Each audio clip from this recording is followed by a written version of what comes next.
नहीं पता एसआईआर क्या है तो ये वीडियो आपके लिए है। मैं इंजीनियर मौज़म चेयरमैन नजीबाबाद आपसे एसआईआर के बारे में कुछ जरूरी बातें करना चाहता हूँ। एसआईआर के बारे में जैसे कि प्रक्रिया चल रही है, सभी को कुछ ना कुछ कंफ्यूजन है, इसलिए इसके बारे में बात करना मुझे जरूरी लगा। एसआईआर को दो हिस्सों में डिवाइड करते हैं। जिनका खुद का नाम या उनके माँ बाप का या दादा दादी का नाम अगर 2003 की लिस्ट में है तो पहले उनकी बात कर लेते हैं। अगर लिस्ट में उनका नाम है तो सिर्फ उसकी फोटो स्टेट बीएलओ को देनी होगी। इसके अलावा कोई आईडी आपको नहीं लगानी होगी, मगर फॉर्म जरूरी भरना होगा। अब बात करते हैं जिनका खुद का नाम या माँ बाप का नाम या दादा दादी का नाम 2003 की लिस्ट में नहीं है, उनको हम 3 पार्ट में डिवाइड करते हैं। 1 जुलाई 1987 से पहले जिनका जन्म हुआ है उन्हें सिर्फ एक आईडी लगानी है अपनी।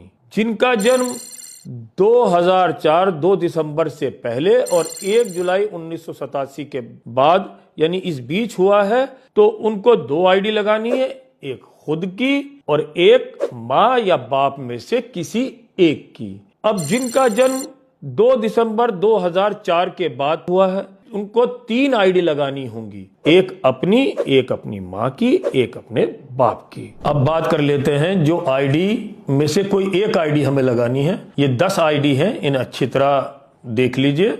जन्म प्रमाण पत्र, पासपोर्ट, जाति प्रमाण पत्र, मूल निवास प्रमाण पत्र, 10वीं की मार्कशीट या किसी भी क्लास की मार्कशीट, सरकार द्वारा दी गई जमीन या मकान का आवंटन पत्र, बैंक, डाकघर या एलआईसी वगैरह में जो एफडी कराई है उनका पेपर, सरकारी नौकरी का पहचान पत्र या पेंशन लेटर, परिवार रजिस्टर की नकल और 10वां वन अधिकारी द्वारा प्रमाण पत्र। इन 10 आईडी में से कोई एक आईडी लगानी है, सभी आईडी नहीं लगानी है। इसके अलावा कोई भी बीएलओ अगर आपको परेशान करता है, मोहल्ले में आकर नहीं बैठ रहा है या घर पर नहीं आ रहा है तो आप मुझे इन्फॉर्म करें, मेरे डायरेक्ट नंबर पर मुझे कॉल करें, मैं उसका हल तुरंत करवाऊंगा। और इसके अलावा हमने नगर पालिका के अंदर कमरा नंबर 14 के अंदर हेल्प डेस्क बनाई है। किसी को भी कोई सवाल पूछना है तो नगर पालिका पहुंच जाए या डायरेक्ट मुझे कॉल कर दे, मैं उसको प्रॉपर उसका हल करवा दूंगा। शुक्रिया बहुत बहुत।